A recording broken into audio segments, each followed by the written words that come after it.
Nosso tema hoje, então, é exatamente esse, né? Liberdade e igualdade na sociedade. Luiz me fez a comparação desse salão que eu achei fantástica, né? Que eu tenho um viés, né, enquanto facilitador. Eu gosto de trazer as coisas para um cunho prático, do cotidiano, né? E ele olha para aqui e diz, Fernando, isso aqui é uma visão do mundo espiritual. No terço que está cá para frente estão os espíritos iluminados. No terço do meio, os borderline. E no final, umbral. Mas, na realidade, é um pedido de que possamos nos agregar mais próximos. A gente acolhe os espíritos oriundos do umbral, né? Venham! Eles querem estar com vocês, certo? Eu sei que vocês querem estar conosco, mas, colegas, brincadeiras à parte, eu quero um pouquinho mais de participação de vocês. Então, eu gostaria que não ficasse ninguém numa fila sozinho. Busque, pelo menos, estar em 2. Porque eu tenho um trabalho para fazer, que eu quero com a participação, e aí eu preciso que, para isso, vocês se aproximem um do outro. Se tiver ainda com aquela alergia ao outro, você dá uma cadeira de diferença, certo? Que é o suficiente. Como é de manhã cedo, a caatinga não está reinante. Então, essa não será uma das coisas. E aí eu vou contar com a amorosidade e dos nossos monitores para depois já ir relocando, fazendo com que as pessoas estejam ou em trio ou em duplas, para que a gente possa caminhar aí com a nossa proposição de dinâmica para essa aula. Vamos lá. Cadê o bicho? Oxe. Aí. Foi. Pessoal, tem uma coisa que eu gostaria de nós podermos trabalhar. Afinal, já estamos na 16ª, né? Faltam só 3, né? Então, eu acho que já é um caminho para estarmos aí na cabeça de poder descrever, afinal, se é isso que nós chamamos de vida. Certo? O que nós chamamos de vida é esse sinalzinho aqui, que quando faz pim, acabou a vida. Então, é preciso olhar para isso, para saber de que lugar vocês estão se colocando para corresponder às suas próprias aspirações na trajetória dessa vida, desse processo educativo. Se lembra que uma das aulas de vocês foi reencarnação, processo educativo? Então, na 16ª aula, é preciso que já tenha coagulado elementos aonde dê a esses ícones que funcionaram como tópicos principais de aula uma representatividade, porque, afinal, é sábado, sextou ontem, é sábado hoje, né? Vocês não estão fazendo outras coisas para estar aqui, então esteja aqui por inteiro. De vez em quando a gente pode não estar muito legal naquele dia, acontece, né? Mas estejam atentos quando vocês perceberem que vocês estão fazendo a mesma coisa. Que mesma coisa que eu estou dizendo? É aquele que começa um curso, termina o curso, e vê que só conseguiu render 30% e não faz nada. E aí começa o outro curso, termina o curso, rendeu 25%, 30% e não faz nada. E vai assim até o final. É uma possibilidade? É uma possibilidade. O que estou chamando a atenção é para que você se permita estar atento a como é a sua caminhada nesse processo educativo que é a sua reencarnação. Porque, naturalmente, por estarmos em sociedade, uma das coisas que nós vamos fazer é colocar sobre os ombros dos outros a responsabilidade de transformar essa sociedade. E hoje, a minha intenção é compartilhar com vocês ideias para ver se ainda é cabível isso. Nós temos 10 ciclos e não tem prova, né? A sua prova é pelo menos você ter assistido 75% das aulas. E aproveite o facilitador, não, aproveite o seu tempo. Para que você não passe pelo primeiro com 30%, o segundo, o 10º com 30%.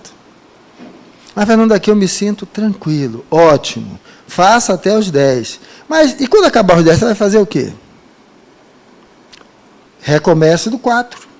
Porque se você tem uma taxa de aproveitamento muito baixa, significa que esses 10 ciclos não acabaram para você.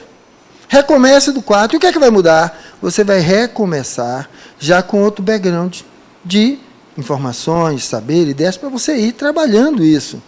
Então, Não, mas não tem o ciclo 11, o 12, um após. Que pós, criatura? Você não rendeu nem 30%. Volte.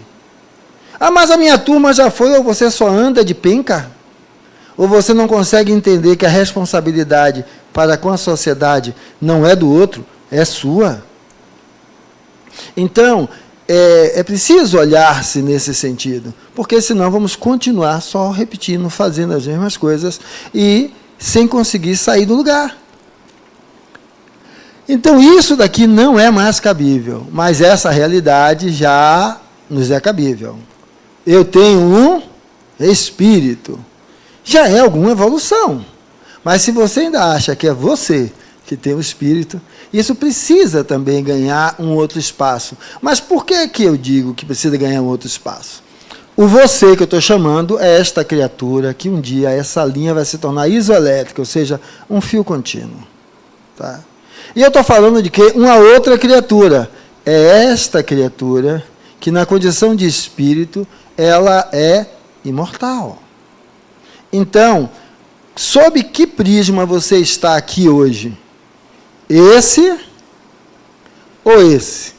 E eu gosto sempre da galera que gosta de ficar os dois. Pronto. Para quem gosta de ficar os dois, veja que agora a pergunta é mais complexa. Tá? Porque dizer os dois, não dá para dizer os dois sendo vaselina. Vaselina é o que não diz nem o que é um e nem o que é outro. Os dois defina para você o que é vida física e defina para você o que é vida espiritual. Então, como você disse que são as duas, e defina agora o que é o elemento que funciona como as duas. Porque senão você vai dizer, não, tudo pode, realmente tudo pode. Nada pode, realmente nada pode, a depender do prisma sobre o qual você esteja observando aquilo no qual, aquele aspecto no qual você está fazendo inferências. Então, vamos adiante um pouco, porque você pode ter melhorado. Você já entendeu que você é um espírito, que é essa realidade espiritual, vivendo uma experiência num corpo, ou seja, os seus valores e objetivos que estavam limitados a uma existência, já consegue agora trazer um olhar que percebe que essa foi uma, mas você já teve várias outras existências. Mas por que eu estou trazendo isso? Porque para falar de seu papel, de responsabilidade na sociedade, é preciso entender isto, e isto, para que aí, agora, beleza. Se você já chegou até aí, ótimo, melhor, está mais adiante. Contudo, você ainda está cultuando esse espírito como se esse espírito fosse algo reluzente, puro, facilmente alcançável, ou seja, baixou fulano, é o espírito. Ou você consegue compreender que o espírito que estamos falando, que é você enquanto totalidade, não é esse ser de luz. Por quê? Porque quando você inventa que isso é um ser de luz, você vai dividir o status do mundo espiritual em dois níveis, certo? Um nível é o nível dos mentores, aqueles que estão lá em cima para orientar a luz em pessoa. O outro será o nível dos que estão cá no chão, pedindo, pelo amor de Deus, que alguém me levante as mãos, ou que estão cá no chão de rifle, atirando cada hora em alguém, perseguindo alguém. Então, se a visão ainda é essa, você define o espiritual enquanto realidade a partir ou de um topo ou do umbral. Naquela metáfora do Luiz entre umbral está lá atrás e vem um para cá que nós queremos lhe acolher. Ou se você já entende que quando eu estou aqui como facilitador, eu estou acima de vocês. E digamos que o Chicão, queira você colocar o de Assis ou o Xavier, tá? Se vocês ainda olham ele aqui em cima e vocês não entendem que o que eu estou dizendo para a Fernanda é que a diferença entre vocês e eu é apenas o nível do piso. E se tivesse alguém sentado ali em cima, essa pessoa estaria superior a mim. Mas, Fernanda, isso é um absurdo. Você está reduzindo o grande Chico. Você está reduzindo Os mentores. Não, eu estou me pautando em uma fala de Jesus. Se você tiver fé, do tamanho de um grão, você dirá às montanhas, movam-se, e elas se moverão. Se você tiver fé, você fará mais do que o que eu fiz. Se ele descreve isso, esses níveis que eu representei hipoteticamente aqui, são o que apenas simbólico. São simbólicos. Então, não coloque ninguém no pedestal e nem coloque ninguém no profundo abismo. Porque o pedestal que você colocou é seu. E o abismo que você colocou também é seu. Mas eu não boto, Fernando, ninguém no abismo.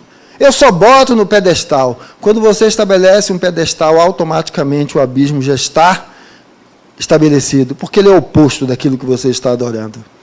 E por que isso? Porque dentro dessa situação, a sua atuação enquanto transformação, buscando igualdade e liberdade na sociedade, já começa por um elemento aprisionador, subjugador.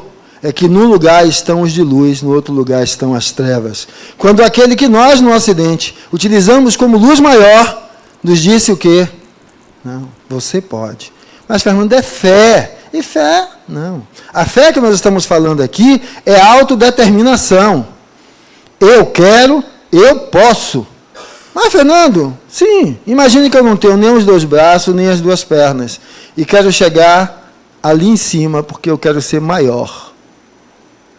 E aí, Luiz, uma pessoa muito caridosa, vai querer me ajudar, né, para me carregar, vai dizer, não, Luiz, você está meio cansadinho, ali tem alguém mais robusto.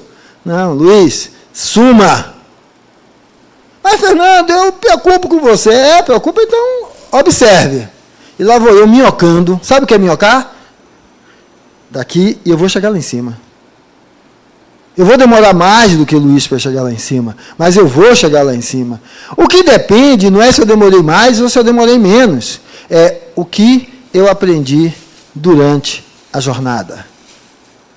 E isso é importante, porque aí então eu passo a entender agora que o espiritual que eu evoco para encontrar liames que me fortaleçam na busca de liberdade e igualdade na sociedade, comporta um ser humano que ainda não se conhece.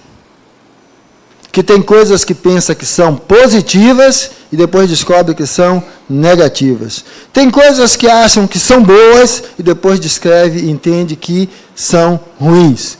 Tem coisas que define como o belo e na realidade é o tétrico, ou seja, consegue abarcar em si as variabilidades do humano sem subjugar uma pela outra. Ok, até aqui? Alguém quer fazer alguma inserção? Diga. Se for ligada diretamente ao que eu estou falando. Isso eu estou falando, eu estou limitando só porque eu quero chegar mais um pouquinho para outra coisa. Mas tinha um mosquito aqui me perturbando, fui falar. Diga. Eu lembrei muito das leis herméticas, isso que você fala, né? O que está em cima está embaixo, o que está embaixo está em cima. E sobre o mentalismo. Então, aquilo que você internaliza, você também coloca em prática. E tem esse lado, né? Do que você vê como positivo, como você vê como negativo, ou às vezes vice-versa. Que ainda você não tem esse entendimento como humano do que é bom, do que é ruim para você. E aí só com a experiência mesmo, e o aprendizado. Quando eu fiz, deu uma apertada mais na hora que ela foi falar, né, Jardim? O que é? Eu não sei o que é bom ou o que é ruim. Eu sei, quando eu permito viver em mim. O que? O que eu vivo. Tomar café de manhã é bom e é ruim. Comer manteiga é bom e é ruim. Então, é quando eu consigo lidar com a relatividade da vida. O que é que nós estamos falando ao falar disso? Estamos falando daquilo que hoje já é possível ver, que a vida não é dialética, que é o assunto que o nosso amigo Novaes vai abordar. A abordagem dialética, ela tem um sentido. Quanto menos conhecimentos temos, mais dialética é a nossa abordagem. Porque quanto menos conhecimento, as nossas respostas só sabem se alocar entre sim e não. Quando eu ultrapasso isso, eu consigo entender que entre o branco e o preto há um espectro de possibilidades. Então, aí a incitação para a Bárbara é essa. Como? Porque aí, você lembra que eu coloquei, que eu começava na fileira aqui da frente, que eu comecei comentando com ela, e no final as pessoas falavam de tanta iluminação que eu estava encostado na parede. Você não precisa da experiência de Assis, que eu coloquei aqui, nem da experiência de Chicão, o Xavier. Você só precisa de uma experiência, a sua. Agora, se permita olhar o que você vive, entendendo que tudo que você toca não é nunca um sim ou não, mas um espectro. Contudo, necessita que você se posicione num sim ou no não. Parei caminhando, mas que entenda que isso é relativo, para que você não seja a corrente que acorrenta os seus próprios passos. Vamos lá. Fernando, bom dia, tudo bem? Me chamo Hilton.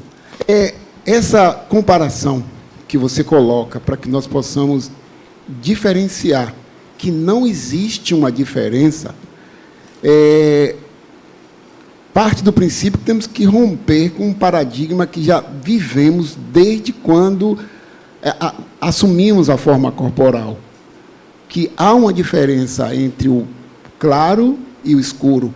Essa transição, essa mudança entre um e outro, essa faixa que você disse, que na verdade não chega a existir, que nós temos que entender que um é o outro, o que existe apenas é essa diferenciação de sair de um ponto e chegar ao outro, entre sair do escuro e chegar ao claro, onde todos nós temos os níveis diferentes, ou os níveis iguais, só que agimos no entendimento que somos diferentes. Quando você fala que as palavras de Jesus foram: vá e faça que você é tão igual a mim nas suas capacidades. Esse romper desses paradigmas é um tanto quanto muito dificultoso, porque nós chegamos aqui e já nos colocam um rótulo: ó, esse é melhor, esse é pior. Você escolhe o lado. Como é que você me orienta para que eu possa, já estigmatizado nesse aspecto, conseguir romper isso? Você lê para mim? Não, você lê para mim? O que é que está escrito aí? Me olhe no espelho e pergunte quem é você, e ele lhe disse: sois suas melhores, suas escolhas. É que as escolhas ele só vê como melhor. Ato falho. Você não, vê como brincadeira. Isso. Ato falho, certo? Veja, na realidade, eu preciso entender que eu aprendo quando eu erro e quando eu acerto. Só que às vezes eu sou estigmatizado e eu entendo que eu só aprendo quando eu acerto. Eu só aprendo quando eu abraço as melhorias. Não. Eu preciso abraçar aquilo que eu não consigo melhorar. Eu preciso abraçar aquilo aonde eu perco. Eu preciso abraçar aquilo aonde eu sou infeliz. Eu preciso abraçar aonde aquilo que era para me dar o que eu preciso, não. Por quê? Veja que a resposta está ali. Ó. Quem sou? Eu sou as minhas escolhas. Agora veja, como escolher? Você pega o pessoal daí do bairro da Paz, joga ele num restaurante japonês, em que o menu é em japonês.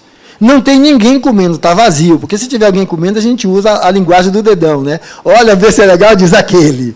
E lá no cardápio não tem foto. E aí você diz: escolham. Como ele vai escolher? Como vai escolher? Então, é mais ou menos dizer, isso é uma escolha, como, a partir da onde, certo? O que é que vai ser a partir da onde? Velhinho, você vai ter que escolher algo, e aquilo que vier, você vai ter que fazer o quê? Se debruçar sobre esse algo para conhecer o que é. Saber o sabor, saber a consistência, saber como. E se você sair da sua individualidade achando que você é quem sabe tudo, o outro também vai escolher, vai comer, vai falar das peculiaridades do que era aquele prato. E você só comeu um prato, mas vai conhecer 2. Mas se o outro fizer, então daqui a pouco, aquele cardápio que era desconhecido de todos, passa a ser conhecido por todos. E aí na segunda leva, quem quer agora escolher um prato, cada um terá mais instrumentos para a escolha. Do que é que eu estou falando? Como é que eu aprendo quando eu gero uma empatia com o outro, para aprender com a experiência do outro, fazendo daquela experiência do outro também uma experiência de aprendizado para mim. Quando eu estou falando de aprendizado, só é de aprendizado quando eu consigo abraçar a prostituta. Mas eu não gosto de prostituta, mas uma pessoa. Aquilo é a condição do humano. Tá? Então, eu acelero, eu faço passos mais amplos quando eu sou capaz de integrar aquilo que eu não valido como correto, sem me aproximar para enxergar de perto. Porque se eu botar 10 prostitutas aqui, 10 não, 3, 6, 10. A história de cada um é a mesma? Não. A condição que mantém cada um é a mesma? Também não. Então, veja, nós somos resultados da nossa escolha. Eu só não vou lhe devolver agora, que eu vou precisar adiantar um pouquinho, daqui a pouco a gente volta de novo. Então, o que é que eu estou dizendo? Que quando nós vamos falar, aqui é o que eu vou conhecer para fazer as minhas escolhas. Por isso que a colocação da pergunta dele caiu como uma luva para mim, né? Como é que eu faço para fazer isto? Tá? Uma coisa que eu faço é simples. Abrace o que a vida lhe dá. Agora, abrace aceitando tudo que isso tem a lhe dar. Ah, mas isso eu não quero. Enquanto você negar algo, você não consegue superar algo. Quando eu, em vez de negar, eu aceito, eu consigo superar. Então, é isso que é a minha proposta, que é a temática desse ciclo. Porque não há liberdade sem... Então, o que é escolha? Assuma a responsabilidade pelas suas escolhas. Se lembra daquela hora que eu botei lá e fiz assim, quem é você? O homem deitadinho, e disse a linha isoelétrica. Veja, essas escolhas, você vai dizer, mas eu não escolhi ficar cotó. Eu não, mas eu já entendo que eu não sou eu. Eu sou alguém que caminha comigo, porque nesse eu agora eu sou Fernando Oliveira Santos, filho de Dona Iracema, seu Jurandir, e tenho 2 filhas lindas, certo? Mas na encarnação passada eu era Fernando, eu era sequer homem, era mulher, eu podia ser qualquer coisa, devo ter sido não sei o quê, e nas outras, então significa que esse eu, que aqui está, ele é temporário e finito. Quando aquela linha ficar isoelétrica, que é a linha do elétron, esse morreu. E aí a partir daí começa uma outra história. Do zero, não, de tudo aquilo que eu vivi. Porque do outro lado, mamãe é minha mamãe, eu já tive milhares de mães, porque eu já nasci não sei quantas vezes. Papai é meu papai, eu já tive milhares de pai, certo? Então, quando eu estou do lado de lá, a realidade ganha uma outra conformação. E nessa realidade eu me reestruturo. Então, não é mais o mesmo Fernando que estava aqui, porque não é igual. A mesma coisa, eu tenho 59, se eu voltar aí 20 anos atrás, não é o mesmo Fernando. Há algo que continua, que é um eu que não está sob o artífice desse dizer simples, é Fernando. Não, é mais do que tudo isso. É esse elemento que faz escolhas. E nessas escolhas, o que é que está aí presente? Eu coagulo na minha vida tudo aquilo que eu preciso para meu aprendizado. Entendemos, então, reencarnação, processo educativo. As leis de Deus, uma delas você vai ter que se autopreservar, senão tudo acaba, certo? Então, o que é que a gente vai estar lidando com isso? Como é que eu me autopreservo se eu vivo em um contínuo embate comigo mesmo? Porque a sociedade nada mais é do que a projeção do que existe dentro de mim. Se você não se concilia com você, e é esse o seu mundo interno, como vai ser o seu mundo externo? Mas, Fernando, não quer dizer que eu vivo assim. Sim, eu consigo me abraçar nas minhas limitações. Eu consigo me acolher nas minhas depreciações. Eu consigo me acolher nas minhas manias. Como é que sou eu? Eu escondo tudo que eu acho que não presta e só boto para vocês a face do que presta. Eu vivo uma máscara falsa para ser aceito entre vocês. E quando eu mais sou aceito, mais eu estou sozinho. Então, isso é o exemplo de liberdade e igualdade que você está configurando nessa sua jornada reencarnatória, que é o seu processo educativo. Ou você já tornou-se capaz de gerar conciliações. De conciliar elementos contraditórios em você. Eu não estou dizendo que tudo é preto e branco ao mesmo tempo. Eu estou dizendo que quando você diz que algo é branco e você diz que algo é preto, você está esquecendo o cinza, que também existe. Mas eu sei que existe o branco, o preto e o cinza. Só que você também está esquecendo que tem o cinza mais clarinho e o cinza mais escuro. Então, quando você termina, você diz, mas Fernando, isso são milhares de possibilidades. Sim, porque viver em sociedade é entender que, se tratando do humano, que é o elemento com o qual nós lidamos com a razão, tudo é e será sempre milhares de possibilidades. Para que eu não queira enjaular em um certo, em um errado. Eu me permita estar frente àquilo como mais uma possibilidade e eu vou ter que, frente aos meus critérios, analisar certo, errado, bom ou mal, tudo, para eu tomar decisões. E do que é que eu estou falando? Eu vou tomar as decisões, mas entendendo que eu preciso ir acompanhando o processo, porque eu vou descobrir que eu vou precisar ir modelando essas minhas afirmações para as escolhas quando as coisas vão se revelando para mim. Aí eu deixo de ser prisioneiro de mim mesmo e deixo de ter uma atuação na sociedade sendo o castrador dos outros. Ok até aqui? Então veja só. Todos foram criados simples e ignorantes quanto às leis de Deus, mas criados em épocas distintas e viveram diferentes experiências nos vários mundos. Por isso que cada um enxerga e vê de um jeito. Cada um vê de um jeito. Deixa eu ver agora para eu não me trair, porque eu quero que vocês façam uma coisa para eu não ter... não, a segunda ainda vai. Então, veja só. Quando eu olho para isso, o que é que eu estou dizendo? Manuel, que era Jacira, engravidou, abortou, nas suas crises psíquicas, trocou de sexo. Joana sempre foi mulher, nunca abortou, já pariu 2. Quem está aprendendo e valoriza a vida, ele ou ela, se a gente for pelo rótulo, abortou, ela não valoriza. Deixou nascer 2, ela valoriza. Espera aí. O que é? Quais foram as condições envolvidas aqui? Com a atitude do aborto, o que você aprendeu? Na hora nada. E hoje? Como você olha? Como você enxerga tudo isso?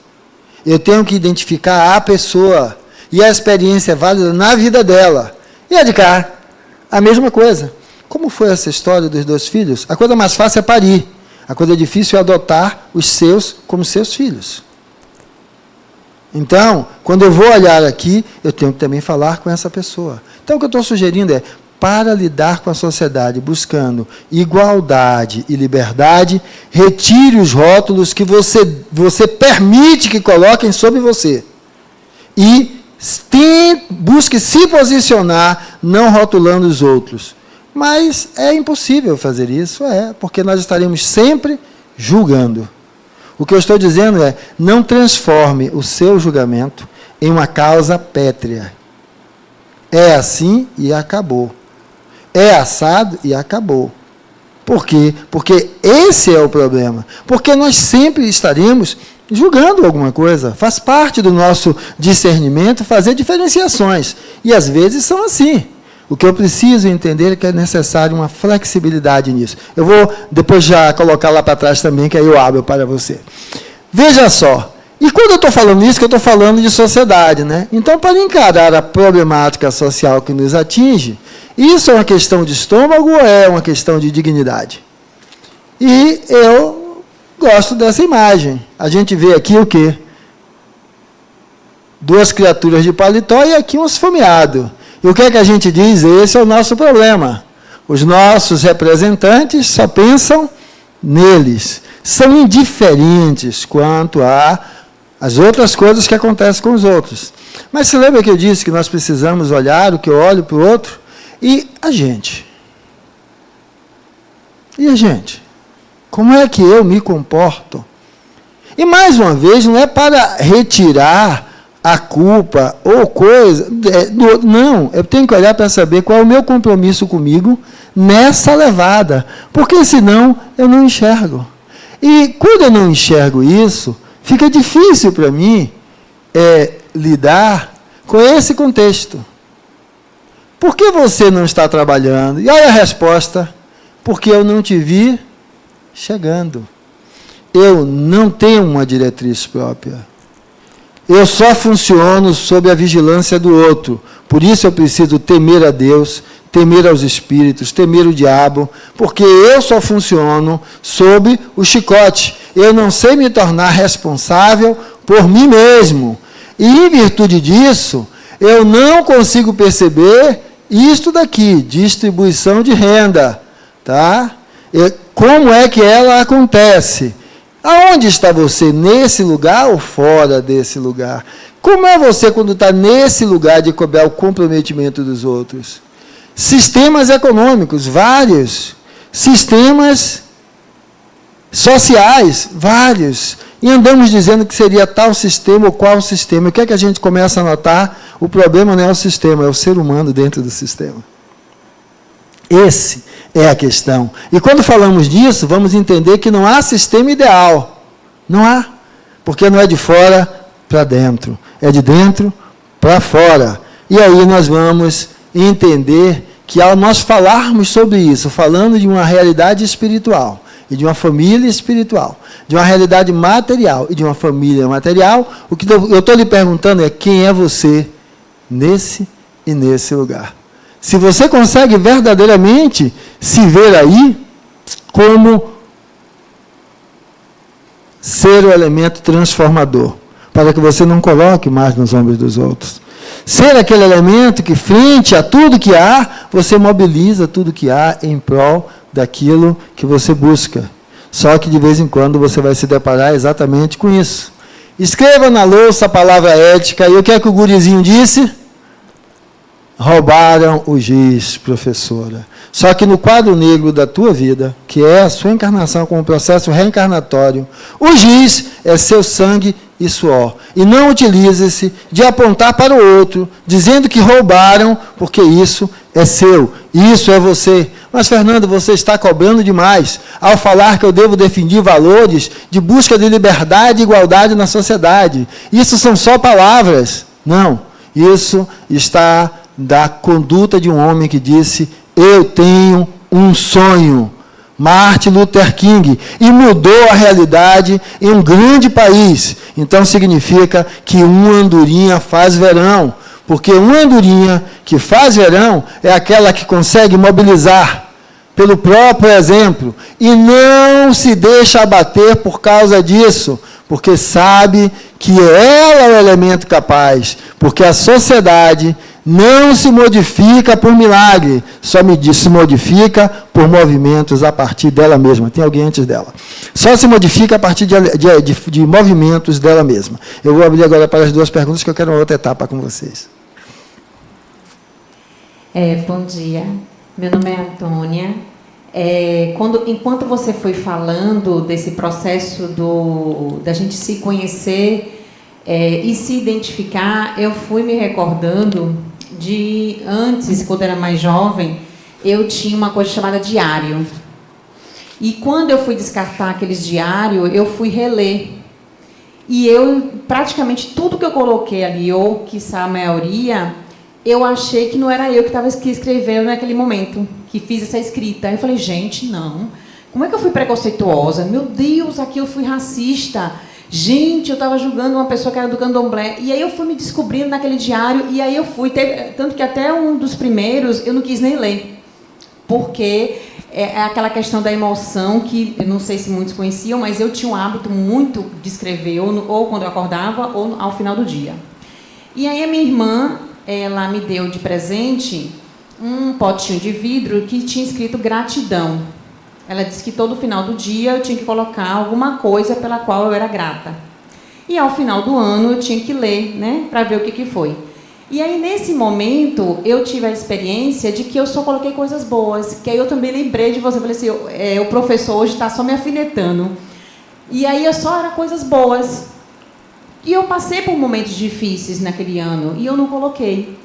Hoje, né, dentro do processo da terapia, com a psicóloga, esse reconhecimento que eu tenho, eu consigo colocar no meu potinho de gratidão, porque eu ainda tenho ele, por exemplo, o período que eu fiquei internada no hospital, o período que eu fiquei desempregada, quando eu fui assaltada, então eu coloquei em forma de agradecimento. E à medida que você foi falando, eu fui me recordando desses pontos que você foi citando. É apenas uma citação. Apenas Obrigada. não. Vamos lá, apenas não. Veja, é que a parte bela da vida é essa. Quando nós conseguimos nos deixar brilhar com a nossa própria história.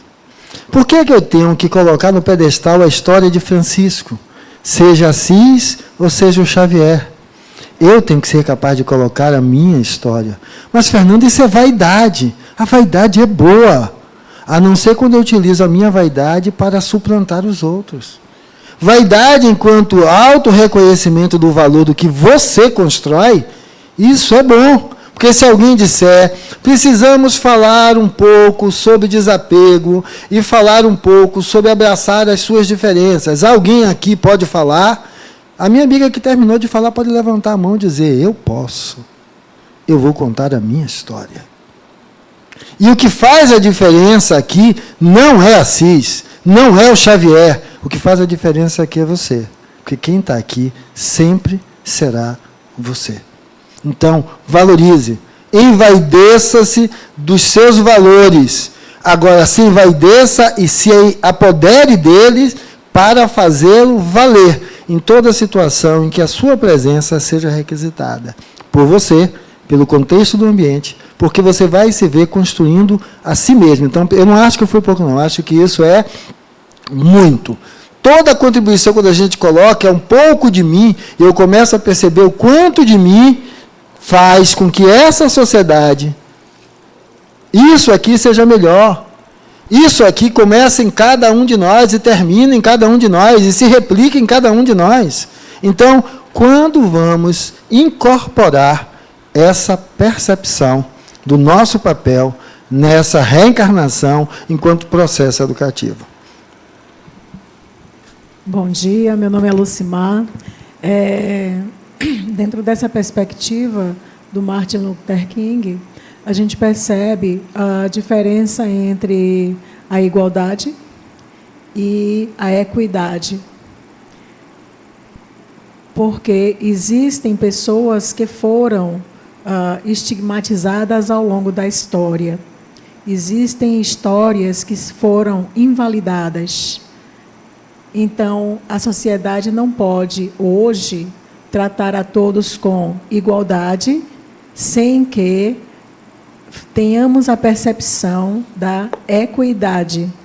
Então, se há um muro alto e várias pessoas precisam ver sobre ele, então, cada uma vai precisar de um tipo de pedestal. E aquele que é mais baixinho vai precisar de um pedestal a mais, para que tenha tanta a possibilidade quanto o mais alto de enxergar sobre o muro. Então, a igualdade com a equidade para que a sociedade possa ultrapassar os limites que nós mesmos impusemos, porque nós somos a sociedade. Daí a importância do sistema de cotas. Tem um dado aqui importante chamado isto aqui. Conquanto as normas de ética datem de há quase 2.000 anos, poucos são os que as compreendem e ainda menos os que as praticam, dizem-nos os Espíritos do Senhor. Eu, salvo engano, com certeza troquei moral por ética. Certo? Tem uma coisa que eu acho interessante. E eu gosto de trazer muito para mim, enquanto indivíduo, e mais uma vez me colocando no lugar de mais um só. Por que eu trago isso? Veja que uma coisa é falar, outra coisa é viver. Você lembra que uma das coisas que eu coloquei ali foi o que eu vou conhecer, que é o título do início desse. Eu adoraria que vocês virassem donos de centro espírita, gestores de asilo, de orfanato, de tudo isso. Eu destituo o Chicão, seja o Xavier ou o de Assis, se vocês também almejam estar no lugar deles. Eu acho que nós precisamos ver a minha potencialidade, o raio de extensão de quem eu sou, da minha vibração, naquilo que eu faço. Eu devo deixar de ficar bilando a casa do vizinho, porque a melhor mulher é a do vizinho, o melhor filho é o do vizinho. Ou seja, tudo que melhor é o outro. Ou seja, eu não estou satisfeito, eu não consigo agradecer, como minha amiga ali colocou, certo? Agradecer, gratidão pelo que me chega. Mas, Fernando, aquilo foi amargo. Tudo que me chega amargo, ele tem algo para me ensinar. E aí temos uma fábula dessas muito interessantes. A borboleta era a largata, o menino vendo ali ela crescer, entra no casulo, e aí fica aquele troço que no início se mexia, depois está estático. Depois ele vê aquilo translúcido, vê algo colorido ali dentro. E vê um bichinho tentando sair. Aí ele pega a tesoura e corta o casulo. E a borboleta sai com as asas amassadas. A outra ele não cortou. Ela passa pela dificuldade do orifício do casulo e sai do casulo com as asas abertas. A questão é que, quando eu quero intervir na vida do outro, eu não sei qual é exatamente o momento. Mas isso não quer dizer que eu não deva intervir, que eu deva só expectar. O que quer dizer é que eu preciso sair do lugar pétreo de dizer, não abro nenhum casulo, e sair do lugar pétreo de dizer, eu quero facilitar a saída de todas as borboletas. E isso é importante porque isso é que vai categorizar essa dificuldade. Vocês acham que todos os grandes líderes queriam lenhar e ferrar com a humanidade? Que todo empresário quer detonar os seus funcionários? Porque se a ideia ainda for essa, a gente precisa rever. A gente precisa rever. Porque isso é assumir um lugar de extremo e pétreo. Eu, há anos atrás, eu trabalhava no polo petroquímico. E eu tive um acidente que eu amputei os dedos. E me ajudou a aprender que no dia que vários anéis ficam os dedos, eu entendi que vários dedos e o que fica vale muito a pena. E nessa época eu adentrei ao sindicato e as pessoas, era o sindicato dos petroquímicos. Lembra que eu estou com 69, eu tinha uns 20 e tantos naquela época. Os salários eram fantásticos. E lá dentro, o que é que eu via? Eles tinham empregada doméstica. Só que a empregada doméstica ganhava aquilo que o mercado pagava. Então é fácil agir desta forma. Aonde é que está o meu olhar de consciência? No meu umbigo e no meu bolso ou no conjunto? Ou no conjunto. Então eu preciso olhar, eu sou médico, como formação principal, nefrologista, aí me aparece um produto novo, que custa muito caro. Eu preciso de um documento para obrigar o governo a pagar o meu medicamento. Tá, eu entendo que isso tem vários níveis de complexidade, mas eu acho que eu preciso pensar numa coisa. A fatia do bolo para custear a medicação é a mesma. O meu medicamento, ele vai impedir a compra de milhares de remédios baratos e que vão faltar. Mas eu tenho um advogado, eu tenho uma condição econômica melhor, e eu quero satisfazer o meu umbigo. E aí sim, eu vou ganhar na justiça. E com certeza, milhares de diabéticos, hipertensos, vão ter menos remédio para hipertensão, menos remédios para diabetes. Mas isso é obrigação do governo. Sim, como eu disse, isso é uma coisa complexa. A pergunta é, você pensou nisso? Ou você só pensou no seu umbigo? Que todo um elemento orçamentário é fechado por ano. Então, quem somos nós em sociedade? Tá? Você tinha citado as cotas. Alguém me disse que meu estigma era de negro, né? Negro e pobre. Eu sou negro e pobre. Digo que sou porque o Fernando, que o foi, não sai daqui. Negro não tem como, né? Pobre não é que não seja. É que eu fiz aquisições, né? São 30 e poucos anos de carreira. E eu sei que tudo que eu coloco o meu pensar está carregado. Por isso que é minha história. Cabe a mim, sabendo disso, dar uma amenizada. E o que é que eu entendo? Não adianta eu querer. Eu chegar aqui para fazer esse curso. eu disponibilizar um livro-texto, eu disponibilizar aulas, eu disponibilizar resumos. Se quem está aqui não lê o livro, não assiste às aulas, não busca o resumo, e aí sai daqui dizendo, mas eu só aprendi isso. Você só aprendeu isso porque você só se dedicou a isso. É porque você quer receber, você não se implica com o que você recebe. E eu acho e entendo o movimento de que temos que buscar incluir o outro, mas temos que fazer um movimento de que o outro se conscientize da sua responsabilidade dentro daquilo. Porque senão ele continua como o eterno pedinte. Então, eu acho que essas abordagens precisam ganhar outros alinhamentos, para que ganhem densidade. E não concordo com nenhum dos extremos. Eu acho que temos que buscar acrescer mais elementos, porque aí nós vamos entender o seguinte, que aí eu vou querer a participação de vocês. Fomos criados fagulhas divinas, e isso ganhou uma forma, quando a gente disse o quê? Eu. É o que nos separa do animal. E esse eu agora ganhou uma outra coisa. Você se vê no espelho. Certo? Então, sendo você, que já está nesse estado, né? Eu gostaria que vocês, 2 a 2 ou 3 a 3, respondessem isso. Qual o significado de igualdade e liberdade na sociedade? Eu vou dar aí uns 8 minutinhos, 7 minutinhos, para vocês conversarem entre si, né? Por isso que eu disse que eu queria duplas ou trios. Converse um pouquinho. Qual o significado de igualdade e liberdade na sociedade? Eu quero que vocês acrescentem agora aí no seu pensar mais isso aqui. Ó.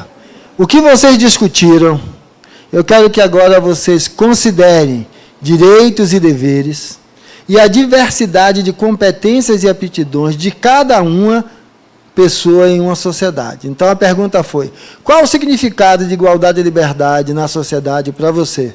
Só que se você não considerou isso, ou considerou de maneira muito parca, eu quero que você aprofunde um pouquinho mais. Considere os direitos e deveres e a diversidade de competências e aptidões de cada um em uma sociedade.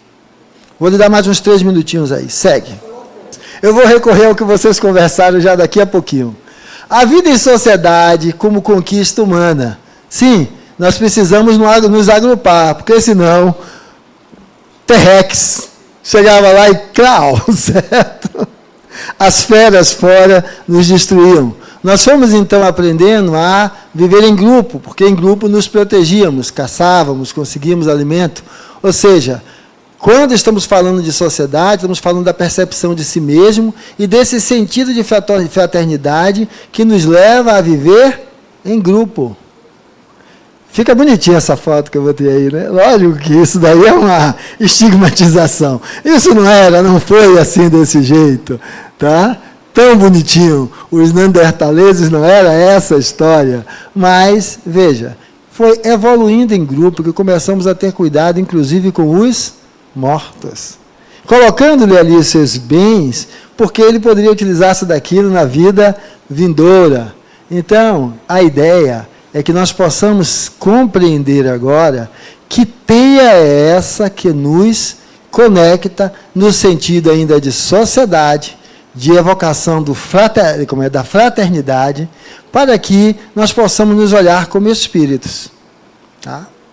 Então, a partir então da perspectiva de espírito, e nós já saímos daquela ideia de só bonzinho ou só malzinho, nós possamos estar olhando para esse conjunto. E aí, mais uma vez, naquilo que vocês discutiram, com certeza vamos falar dos representantes, certo? E que estão sentados na bufunfa. Como é que eles tratam quem está abaixo? E aqui eles estão muito bem representados. Mas a pergunta é, se lembra disto aqui?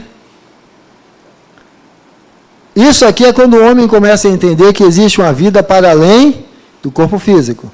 Então, vocês começam a considerar a ideia do espírito. E, considerando a ideia do espírito, vamos entender que essa teia não é feita só por encarnados, é feita também por desencarnados. E, ao falar de desencarnado e de espírito, vamos dizer o quê? Eles nos influenciam, mas a pergunta é, quem influencia quem? Porque você é espírito. O quanto você, na sua conduta, influencia esse padrão de comportamento que se afirma desse jeito. Como você faz isso? Como você utiliza o seu voto? Como você se comporta? Você também compra os negócios pirata? Você burla os sistemas para se prevalecer? Porque se você faz, você está quase na mesma panela que o outro.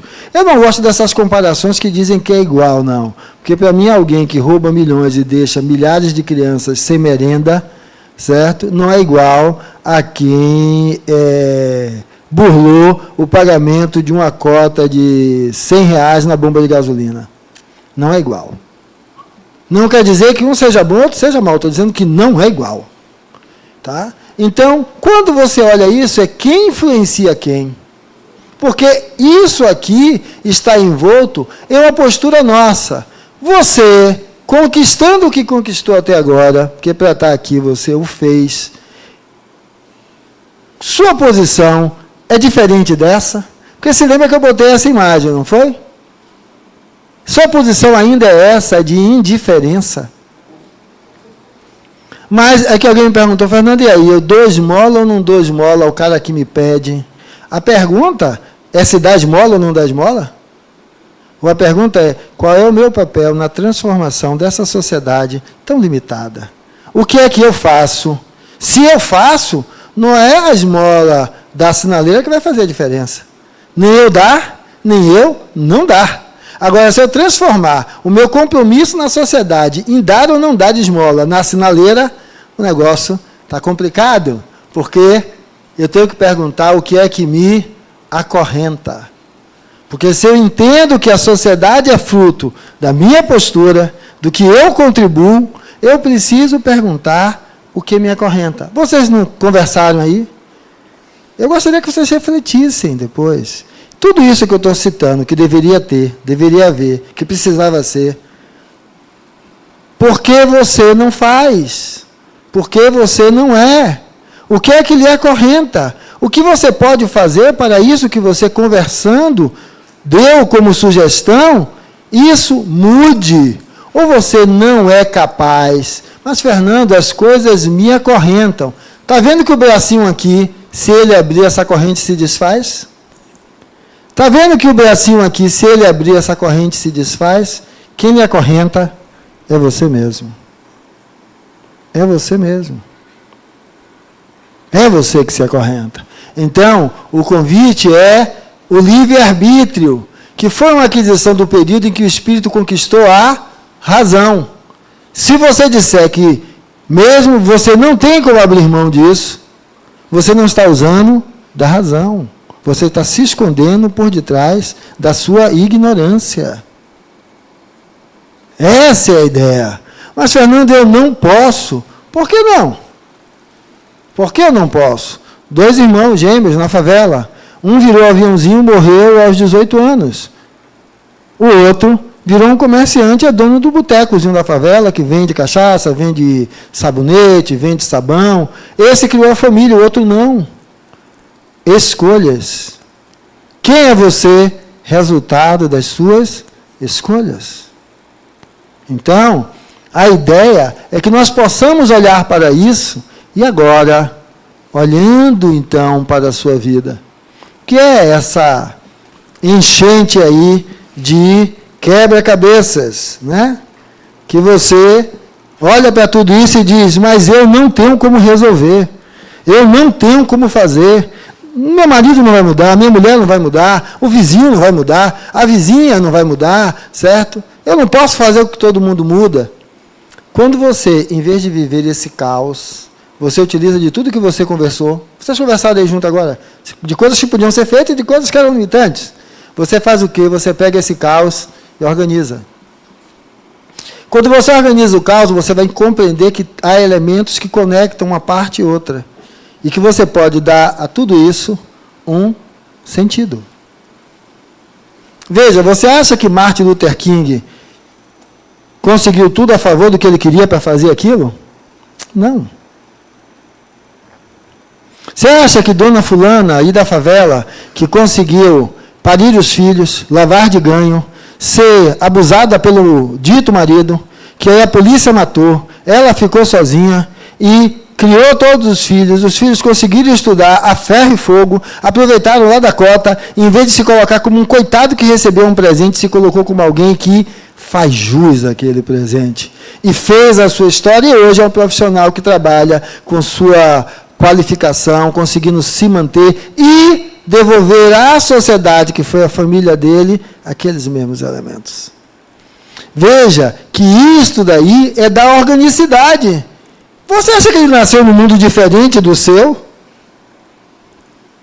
Você acha isso? Ou você tem o hábito de olhar para os outros e se colocar como coitadinho? O mundo é o mesmo. Está aí da mesma forma. Então, como lidar com isso? É esse caminho, porque vamos entender que o que é fazer isso? Modificar a forma de lidar com as relações interpessoais. Então, para tudo que vocês conversando juntos viram caos, busque a resposta para transformar esse caos em aprendizado e em proposição de transformação, de melhoria, porque esse mundo não melhora se você não for capaz de abraçá-lo. E, abraçando esse mundo, eu preciso que você entenda isso aqui, que eu vou querer que vocês conversem de novo. Como é que se fala em liberdade e igualdade na sociedade, quando o imprint que caracteriza a sua existência é esse? Tem alguém aí que não se vê nesse quadro? Se tiver alguém que não se veja nesse quadro, peço o microfone, que eu queria que me explicasse um pouquinho sobre como é que é não estar nesse quadro. Como é que é não estar representado nesse quadro?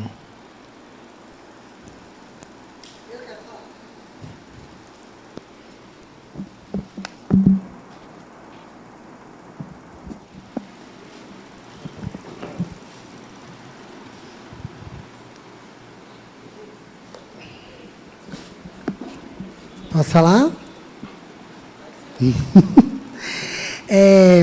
A gente estava falando há pouco sobre isso, sobre as escolhas, né, que o ser humano tem e a forma como a gente participa disso, né?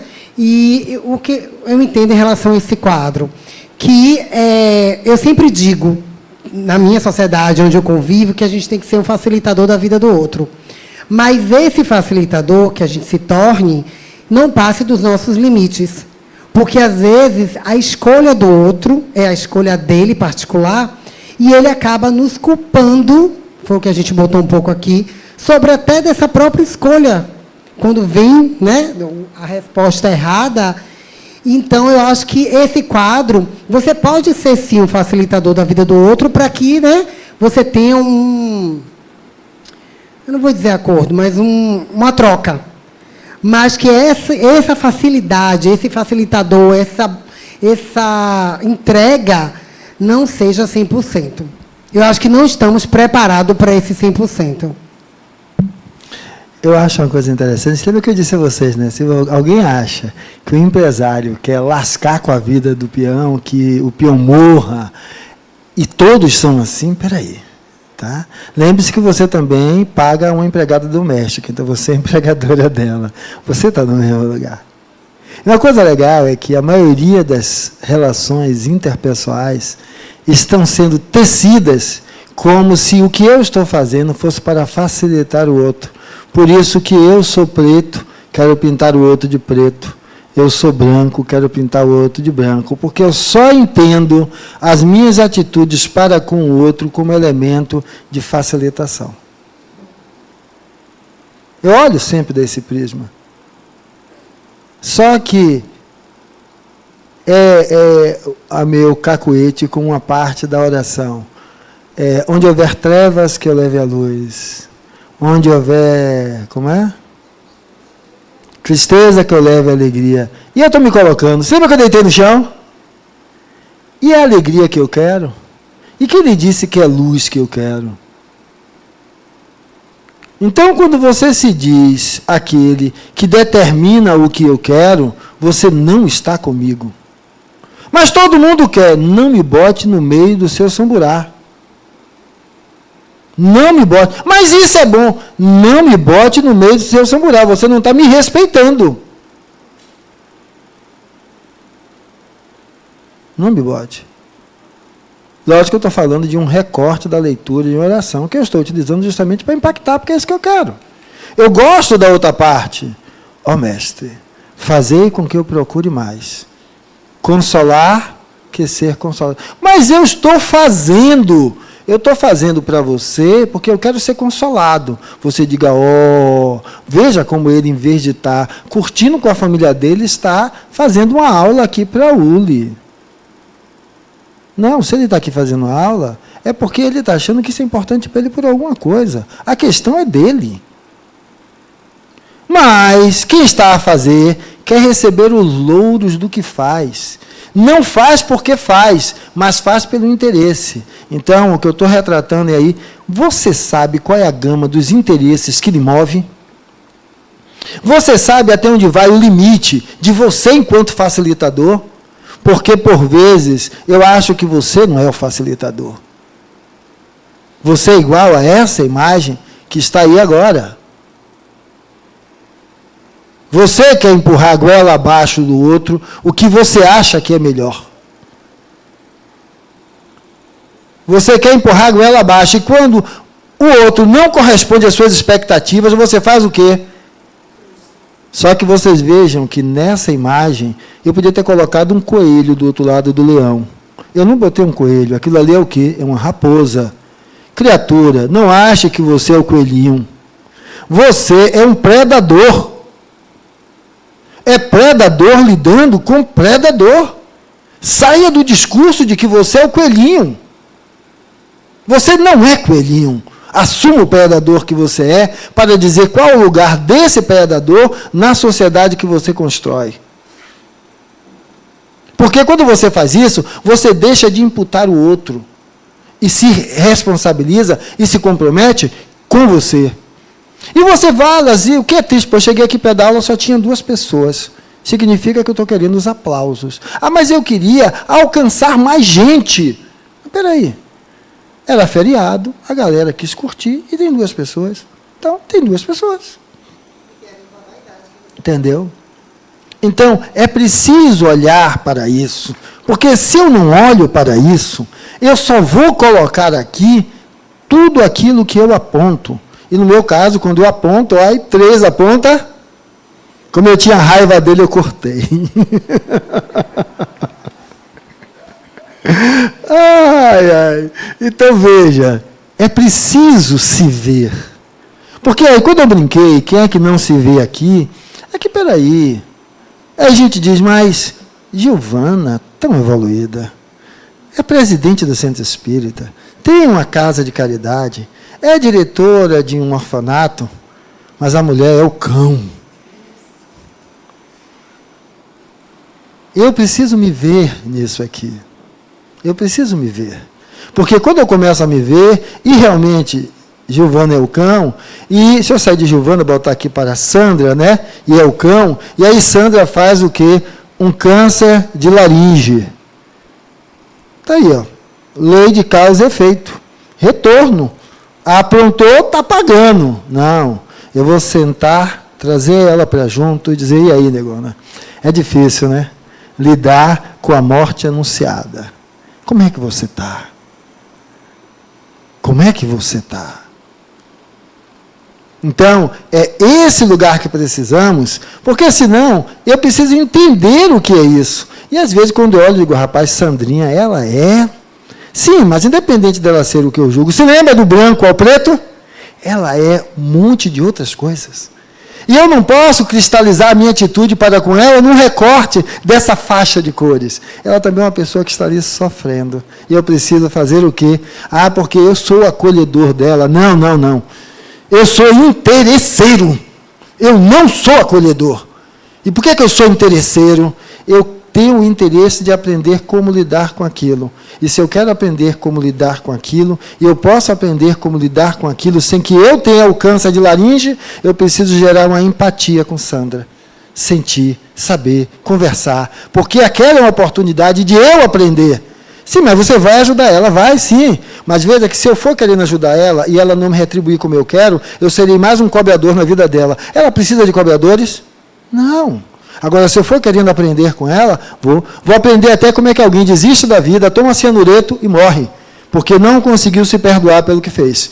Para quê? Para que eu aprenda a me perdoar pelo que eu fiz e pelo que eu faço. Porque no momento que ela tomou cianureto e morreu, aquela casa de órfãos ficou órfã de uma mãe. Aquele centro presidido ficou órfão de alguém. Então, eu acho que vale a pena a outra perspectiva. Diga. Bom dia. Buenos dias. Eu passei por uma experiência sobre essa questão da técnica do espelho, né? Recentemente, só para elucidar como a gente se vê, né? A gente acha que a gente se vê de uma forma, e aí a minha terapeuta disse o seguinte: você vai fazer a técnica do espelho, você vai perguntar para as pessoas como ela te vê.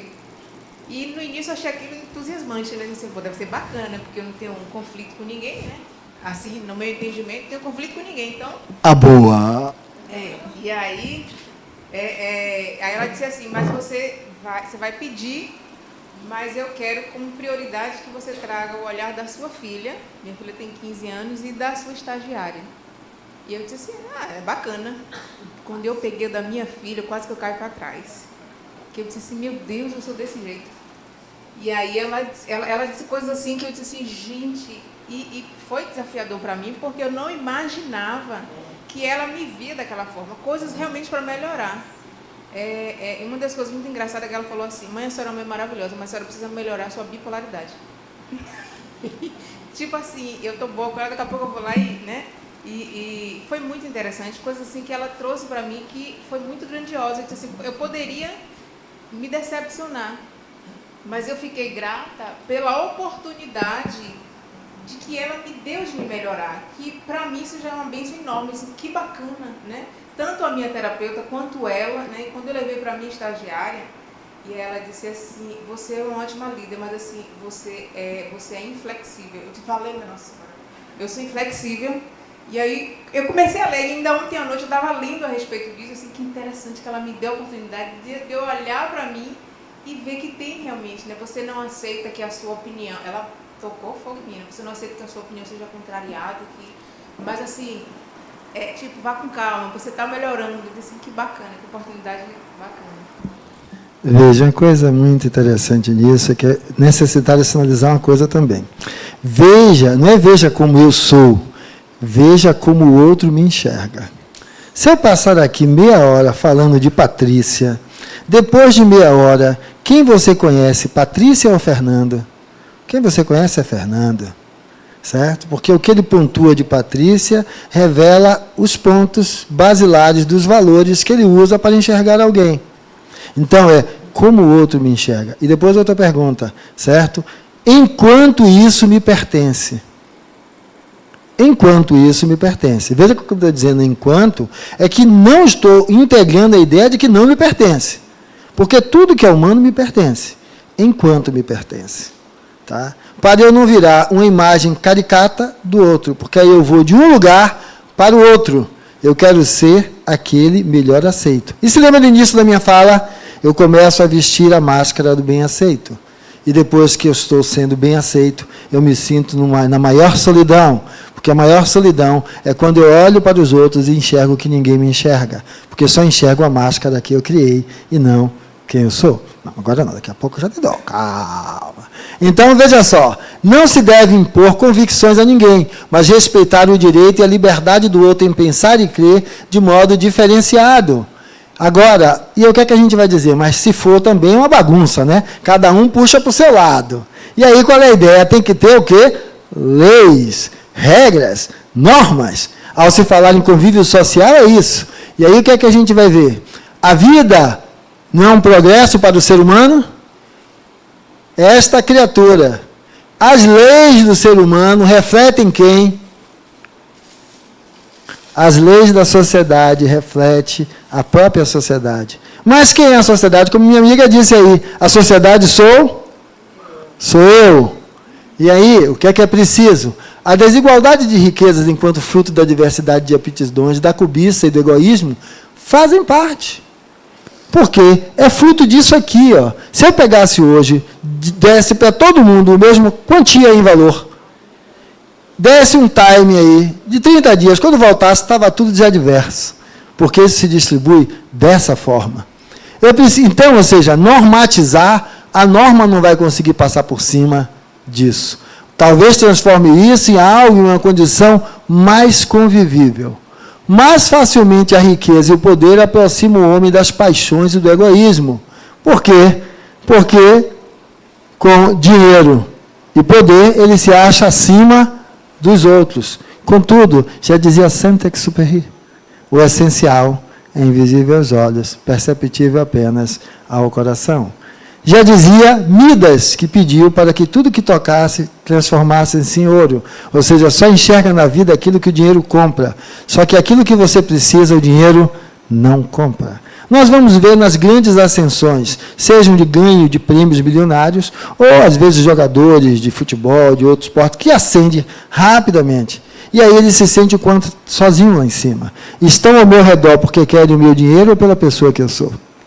Porque a relação interpessoal, de pessoa a pessoa, não é passível de ser comprada. Ela precisa ser construída. E aí, brincando, lógico, com minha amiga, fulano está comigo porque eu sou mãe dela ou pela pessoa que eu sou? Fulano está comigo porque eu sou a chefe dela ou pela pessoa que eu sou? Então, o quanto da relação pessoa-pessoa carimba a relação social que você constrói. Qual é a diferença? Eu sou chamado como CEO para avaliar uma empresa que estava para acabar.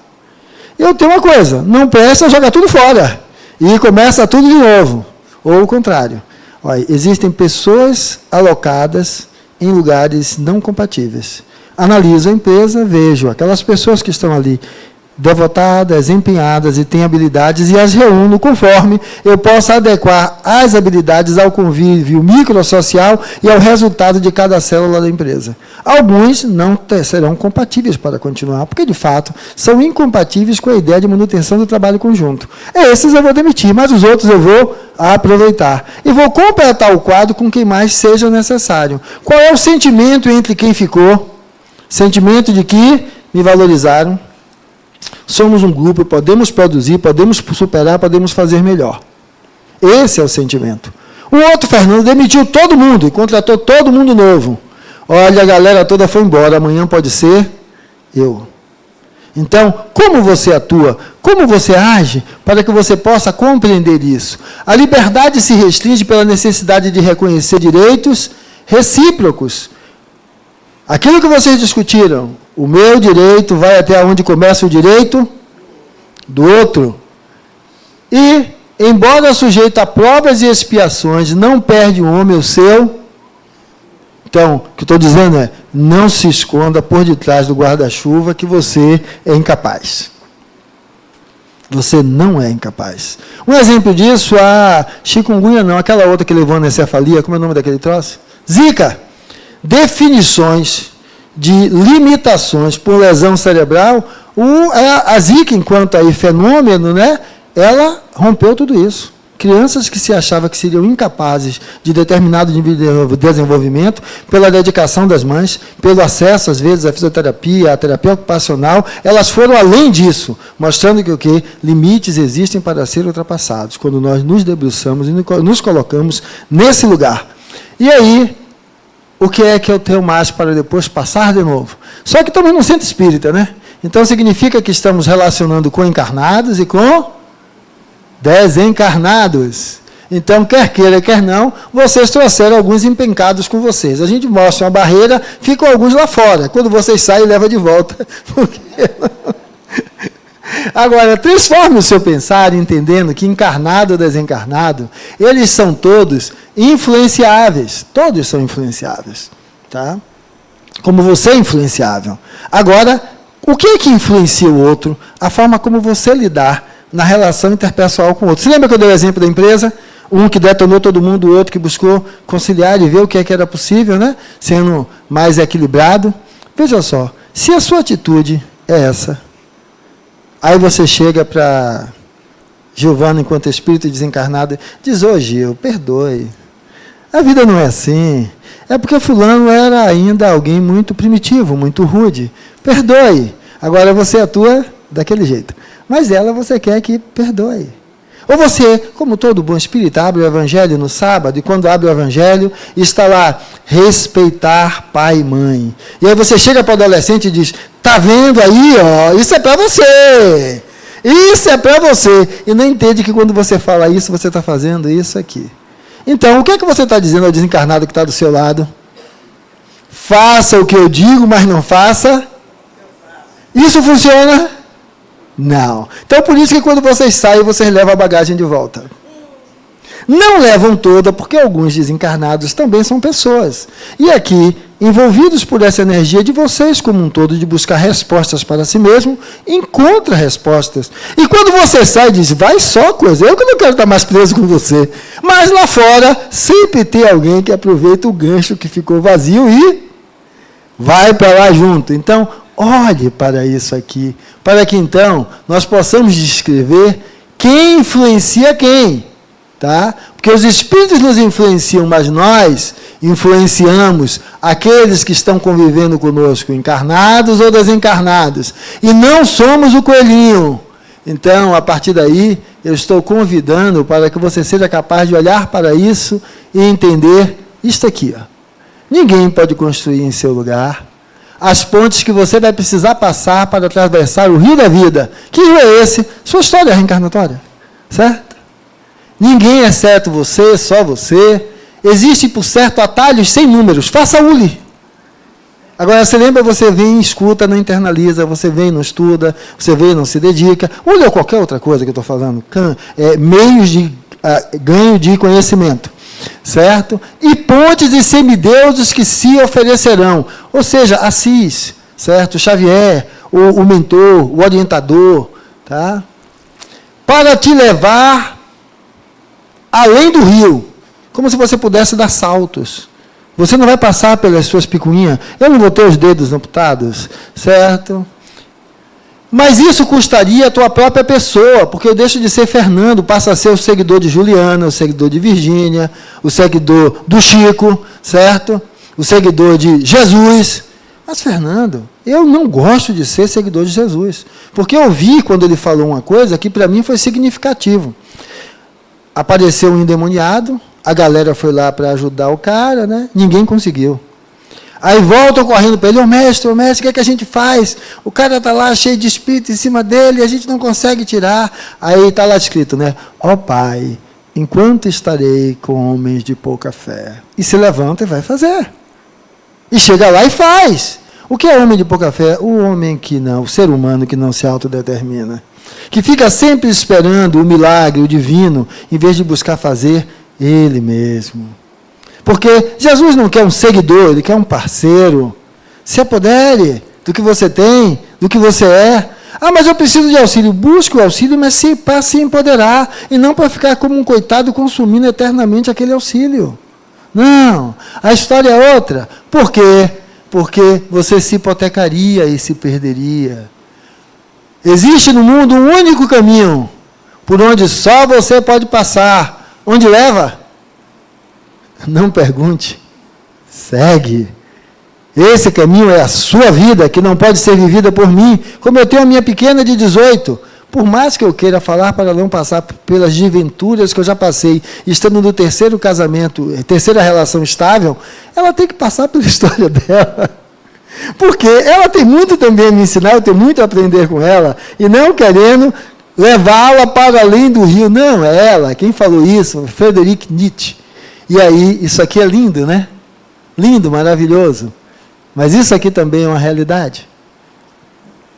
Isso aqui é lindo, não é? Mas isso aqui também é uma realidade. Qual é a realidade que você está vivendo? É de fato o progresso para o ser humano? Os laços de família são necessários ao progresso da humanidade? A família que você enxerga é só a que lhe gerou? Porque Jesus, foram procurar por ele lá, ô mestre, sua mãe e seus irmãos estão me procurando. Ele fez, o que é que tem? Vocês são. Você consegue, então, olhar para o seu agrupamento social e ver que eles são sua família? Ou você só considera a família aquilo que geneticamente está conectado a você? Por isso que família lhe leva a dizer quem é você. A liberdade é um direito natural do homem? Você acha que você pode escolher tudo? É qualquer coisa? O que é liberdade?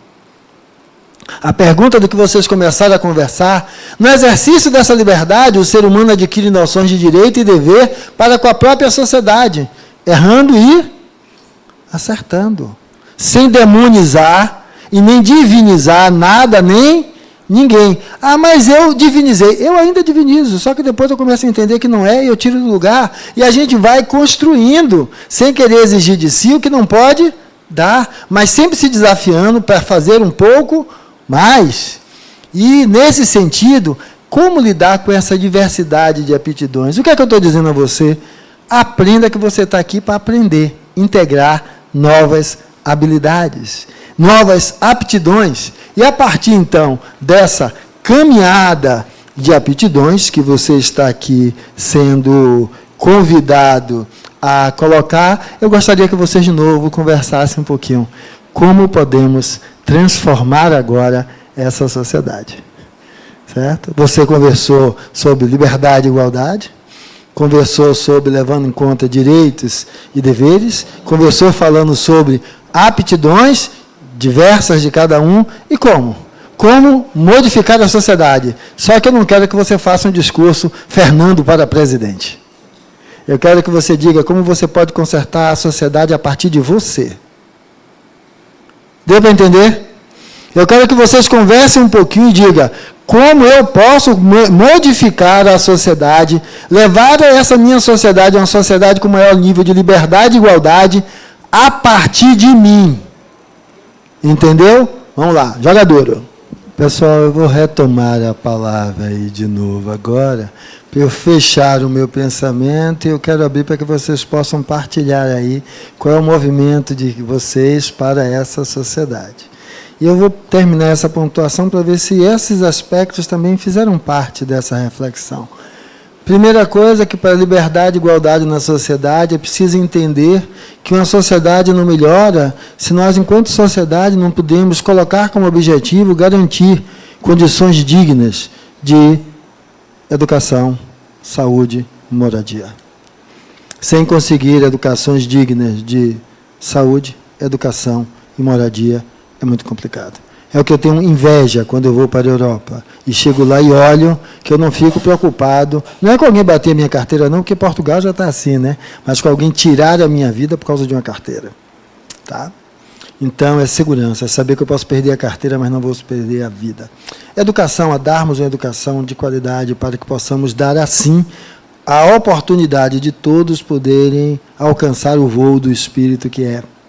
E saúde, porque somos corpos falíveis e é necessário o acesso à saúde de qualidade, para que nós possamos, então, pensando nessa saúde de qualidade, no contexto de coletividade, nós possamos, então, avançar e ir mais adiante. Então, a pergunta, quando eu coloquei aquela foto, é isso aqui. O seu espectro de atuação quanto a permitir isso é capaz de acolher isso? É capaz de entender a importância de se modificar as condições sociais adversas no que diz respeito à saúde, educação e habitação do indivíduo em sociedade para ter uma vida digna? Onde você diz que se compromete, o seu comprometimento também lhe leva a enxergar isso? Mas, Fernando, por que é que você coloca isso nisso? Imagine o que é alguém que viveu até os 53 anos, enclausurado em um rótulo, e que aos 53 anos chega para a família em um almoço do domingo e diz: pessoal, eu preciso comunicar a vocês que hoje eu estou me separando de Maria, porque eu vou passar a viver com João. Os filhos já estão aí criados, mas eu vou viver com João. E alguns vão dizer safadeza ou qualquer outra dessas coisas pejorativas. Entenda que alguém viveu encarcerado em si mesmo até os seus 53, 55 anos, sem poder ser quem é, para condizer às expectativas sociais que colocavam sob orientação sexual o estigma de mau caráter. Então, para mim isso também é saúde, isso para mim também é educação. Aonde então eu entendo que se a família é um locus de crescimento, eu tenho que ser capaz de englobar a família, tudo aquilo que eu vivo, como é que eu nego a essa possibilidade a condição de família? Eu não concordo, eu não aceito. Você pode até não concordar e não aceitar, mas você não pode querer privar o outro de viver. Aonde é preciso entender, sim, isso também é família. Então, se você se dizia espírito imortal, liberdade, olhe como você enxerga isso. Eu não estou querendo frisar, não, estou dizendo que isso é um fato. Porque graça ao humano, quer você queira, quer não, isso é hoje um fato. Isso é um fato. E o quanto isso é engrandecedor, porque isso não é resultado dos rótulos que você colocou. Não estou fazendo nenhuma apologia à relação não heterossexual. Eu estou fazendo uma apologia a respeito da pessoa que reside no outro. E que eu não posso abrir mão disso por causa de qualquer rótulo que eu queira colocar. Eu preciso até assumir que, olha, meu filho, não tem como eu ver você se beijando com outro homem. Ou dizer para minha filha aos 18, não dá para ver você se agarrando no sofá com outra menina. Porque isso ainda incomoda, ainda mexe comigo, mas eu sei que isso não lhe desqualifica. E vamos fazer o quê? Um combinado entre nós, para que possa estar no limite desses elementos onde eu respeite você, você respeite a mim, e nos respeitamos, fazemos com que essa sociedade, que é nosso núcleo familiar, a célula social, viva em equilíbrio e em paz.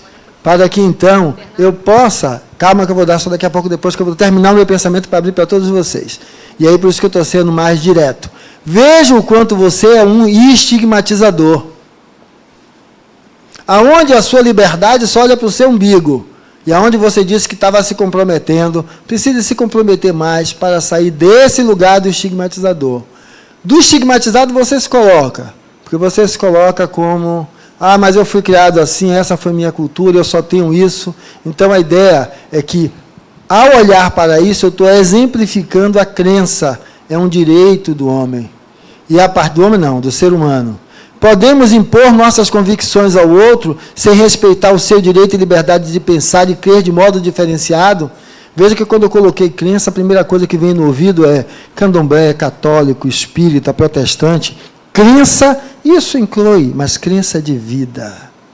Quais são as suas crenças? Se você quer ser respeitado, veja que na resposta que você deu, se você se implicou em respeitar as crenças dos outros, para que você, então, possa entender que viver em sociedade será sempre uma interrogação. Quando você entender que o seu direito termina no limite do direito do outro, tudo faz a diferença.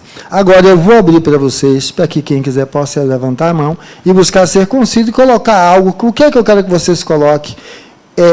O seu papel na modificação disso. Digamos que eu fosse falar aqui do trabalho escravo. Eu não vou falar do trabalho escravo assim, eu posso contribuir para que o trabalho de escravo não permaneça fazendo isso. Se eu for falar, por exemplo, da violência sexual, eu não vou falar violência sexual, isso, aquilo, não. Eu, assumindo esse papel, assumo um papel que dissolve a condição da violência sexual atual que tem hoje. Eu quero descrições se implicando. Então, agora, peraí, eu vou querer que alguém faça a inscrição. Olha aí quem vai pedir, e aí coloque a ordem de fala. Eu. Fernando, quando você fala dessa crença, a gente estava, nós três aqui, falando também sobre isso. Sobre as crenças limitantes, que é também colocada na nossa infância. Só um minuto, vamos lá. Você lembra que eu perguntei? Eu quero a fala assim. Se eu vou falar de crenças limitantes, eu reconheço em mim tal crença limitante. Pronto. Eu reconheço em mim minha dificuldade. Por que eu quero que cada um fale de si? Se cada um que fala faz a experiência de expor e falar de si, e o outro, em vez de estar cutucando a unha, olhando para o celular ou pensando no que está lá fora, e dá a quem está falando o valor de pessoa que precisa ser escutada, ela sai daqui com um pedacinho mais de pessoa junto dela. Pronto, eu vou falar de mim. Eu digo por mim, porque meus pais eram muito preconceituosos. E eu fui também. E eu não tive essa visão por muito tempo. E por muito tempo, até agora, eu conversando com minha filha, ela disse, não, minha mãe, quando eu era pequena, meus 5, 6 anos, você era assim. Eu falei, assim como? Não, tinha alguns comportamentos de minha avó. Falei, eu não, ela tinha sim. Então, assim, lógico que com o passar, minha filha é adulta, agora já é mãe, eu fui me modificando. Mas eu tive uma educação e bora dizer, um direcionamento ligado a preconceitos. E eu sou negra e racial por minha avó, por meu pai. Meu pai, às vezes, a gente está conversando, ele fala, não, aquele preto. Eu falei, meu pai, que preto? Eu sou que cor? Porque você é branca, eu sou branca também, eu não sou. Tu tinha que ter casado com a loira. Ele, eu estou falando de modo geral. Modo geral não, é um preconceito. Então, assim, esse enraizamento deles, eu permeei por muito tempo. E, graças a Deus, eu não levei para ela. E aí vem o que eu estava falando com eles. Que eu vejo o meu netinho de 7 anos desprovido disso. Tanto racial como homossexual. O padrinho dele é homossexual. E ele fala, tio Lorenzo, você é menino e menino, os dois juntos. E ele vê isso numa naturalidade que eu sei que da idade dele eu não tinha. Ok. Quem mais? Aí ela só dá a ordem, Alessandra.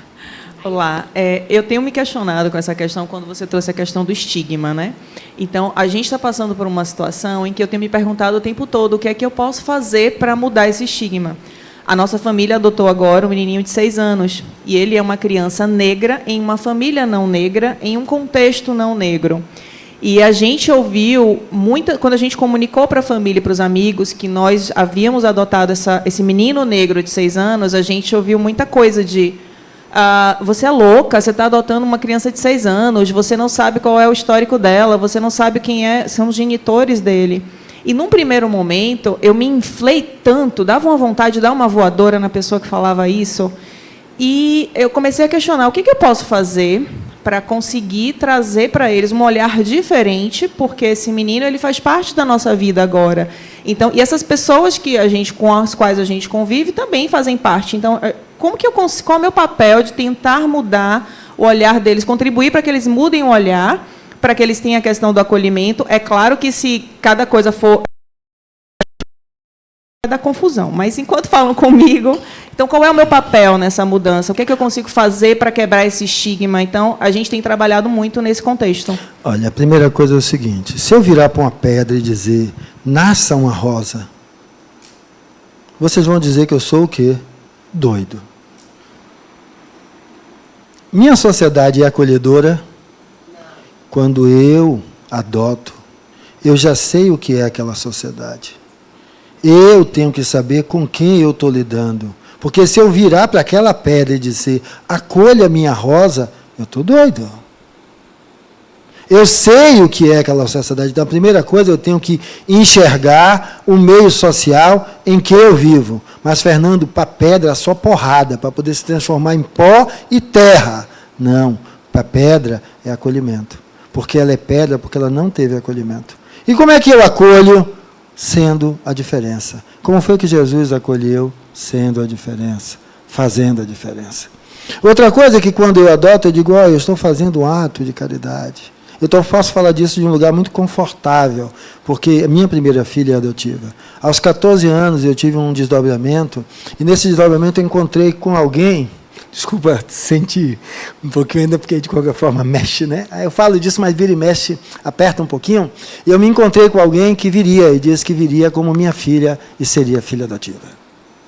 E eu estou no meu 3º relacionamento estável, antes de configurar meu relacionamento com a minha esposa, né? Quando eu falo atual esposa, ela briga, que é só uma brincadeira, mas esposa, né? A pergunta foi, você aceitaria a adoção? Ela disse, sim. Ela não sabia que naquela hora, se ela dissesse não, eu não teria casado com ela. Porque eu me casei com a hipótese dessa pessoa que eu queria junto a mim.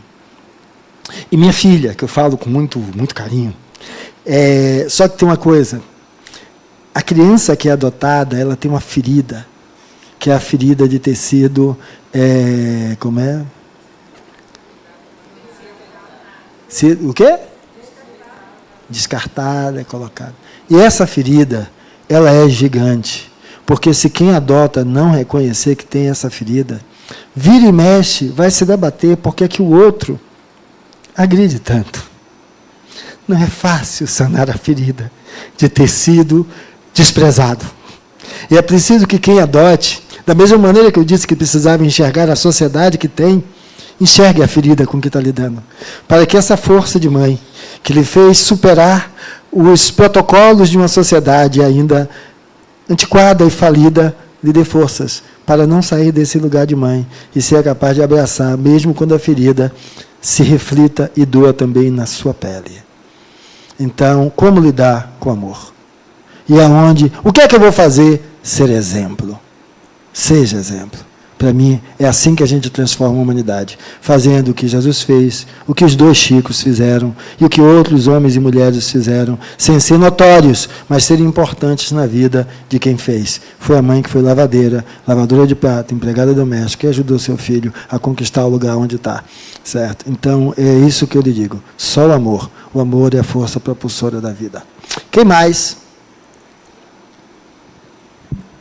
A pergunta é: o que é que cada um faz, né? O que é que, Cada olhando a um sociedade pode como fazer. está, não, olhando a sociedade como é, eu vejo várias situações.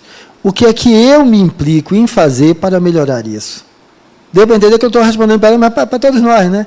Olhando a sociedade como é, certo? Ela tem várias coisas para dar. O que é que eu me implico, como eu posso fazer diferença nisso? Eu trabalho com saúde e educação na perspectiva do ser integral, buscando olhar o ser humano como é, sem expectativa. Tem uma coisa para mim que, como é difícil, eu brinco com minha filha, ela diz assim, alguém já piruou para ela, né? Meu pai, o senhor fala de mim? Rapaz, como é difícil, porque eu tenho expectativas. Como se vive sem expectativas? Então, eu precisei abraçar as minhas expectativas, porque só abraçando as minhas expectativas, eu não me frustro. Enquanto eu não abraço que eu tenho expectativas e quais são as minhas expectativas, eu me frustro, porque não se elimina um elemento colocando o pé debaixo do tapete. É preciso, como já dizia Jung, nenhum complexo se dissolve enquanto não for bebido até a última gota. A diferença, lógico, é que antes, ainda as minhas expectativas não satisfeitas, elas demoravam um tempo para eu conseguir lidar com a ferida. Minhas expectativas satisfeitas demoravam um tempo para eu sair da epifania, certo? De que está tudo colorido. Então, hoje, eu tenho feridas menos extensas e manias menos exorbitantes. E eu consigo fazer uma flutuação entre esses elementos, buscando manter um equilíbrio. Porque eu acho que é isso, pelo menos, que no meu momento me satisfaz. Quando eu falei da não expectativa, não foi uma fala contrária à tua fala, não. É porque, como eu disse, eu pego a fala de vocês para trazer alguma coisa. É porque, veja, o discurso é tão lindo. Jesus falando aqui na frente, ou como Jesus fez, Chico fez com Emmanuel. Quando você reencarnar, o seu mentor, você eu. É fácil a gente falar de um patamar, difícil quando aquilo bate na pele. E, às vezes, eu acho que o lugar de maior humildade é quando eu sou capaz de assumir o quanto me bate na minha pele. E quando eu começo a assumir, eu começo a refletir de como eu reajo a isso, né? E aí eu vou dando dimensão a essa reação, para que eu consiga ser verossímil, sem ser meramente uma máscara, certo? Sabendo utilizar da máscara na proporção necessária, mas sem deixar me perder por trás dela. Quem mais?